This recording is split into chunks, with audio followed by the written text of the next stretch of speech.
कुदूरी शरीफ के हवाले से हम पढ़ रहे थे। आज इंशाअल्लाह ताला ये मुख्तसर सा सबक है जो मेरे आप सब के लिए है, इसको भी हमने ज़हन में रखना है। ये अल्लाह जल्ला व अला फरमाता है, फ़ग़सिलू वजूहकुम व अयदियकुम इलल मराफ़िक़ि वमसहू बिरुऊसिकुम व अर्जुलकुम इलल कअबैन। यानी वज़ू के मुतल्लिक़ ये आयत करीमा है और इसका तर्जुमा भी हो चुका है और वज़ाहत भी इसकी हो चुकी है। आज सिर्फ़ जो हमने नाक़िज़ वज़ू के हवाले से गुफ्तगू शुरू की थी, उसी के मुतल्लिक़ एक दो मसला है जो आप तक पहुँचाना चाहता हूँ। अल्लाह पाक सही पहुँचाने की तौफ़ीक़ अता फ़रमाए। बताया था कि ये जो साहिब कुदूरी हैं उन्होंने लिखा कुल्लु मा खरज मिन सबीलैन, हर वो चीज़ जो दोनों रास्तों से निकले वो हदस है, तो हदस से वज़ू टूट जाता है। यानी जिस सिफत पर वो पहले था, यानी तहारत की सिफत पर था, तो जब सबीलैन से वो चीज़ निकली तो तहारत नहीं रही। वद्दामु और खून, वल्क़ैह और रीह, वस्सदीद और जर्द रंग, यह खून होता है जर्द रंग का। इदा खरज मिनल बदन, जब ये बदन से निकले, फ़तजावज़ इला मौदिअ, और ये तजावुज़ कर जाए ऐसी जगह तक, मौदिअ यल्हक़ु हुक्म तत्हीरी, जिसको तत्हीर का हुक्म लाहिक होता है, तो इस सूरत में इनसे भी वज़ू टूट जाएगा।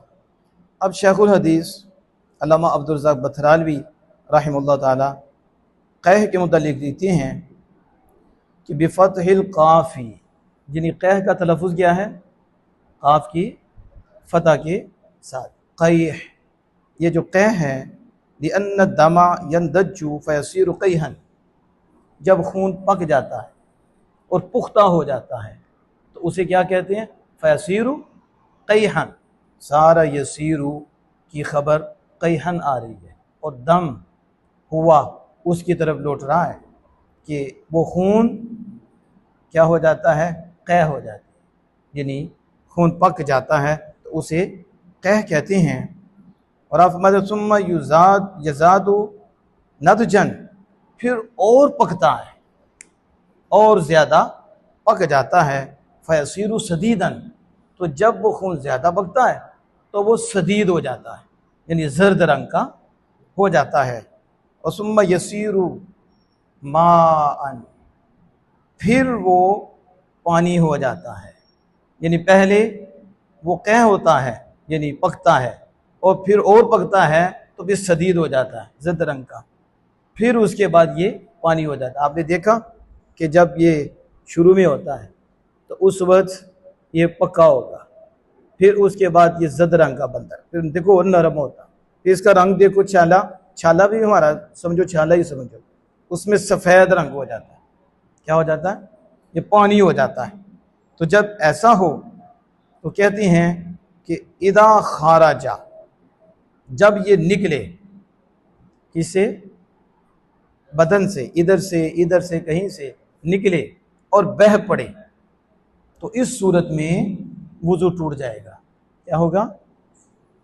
जब चमका ज़ाहिर हुआ तो वज़ू नहीं टूटा, और इसी तरह खून निकला और बस चमका, बहा नहीं, तो वज़ू नहीं टूटा।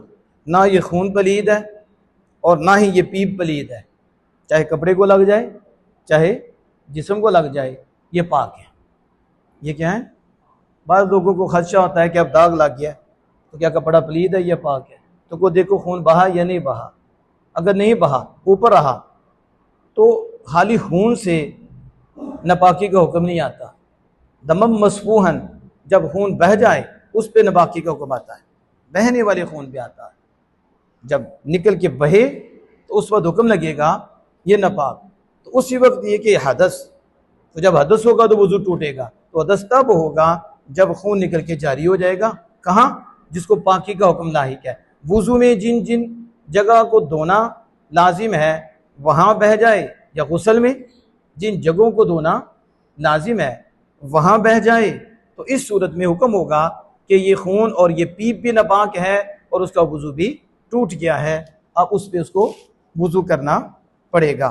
तो वो कहते हैं कि इदा कशरहा, कि जब उसने उसकी जिल्द उतारी और जिल्द उतार दे और जिल्द उतारे और फ़खारा जा, तो वो बिनफ्स ही खुद बाहर निकल पड़े। अब निकल पड़ा तो इससे उसका क्या हुआ, वुज़ू टूट गया। लेकिन अगर चमका और बहा नहीं, इमाम मोहम्मद रहमतुल्लाह अलैह फरमाते हैं कि अगर निकला है और सर से ज़्यादा है, अब सर उसका बन जाता है, तो इस सर से ज़्यादा है तो वुज़ू टूट जाएगा। लेकिन दूसरे हमारे आइमा हैं, वो कहते हैं इस सूरत में वुज़ू नहीं टूटेगा, क्योंकि बहा नहीं, अगरचे सर से ज़्यादा है, इसकी मिकदार सर से ज़्यादा हो गई है, फिर भी हुक्म नहीं लगेगा कि वुज़ू टूट गया है।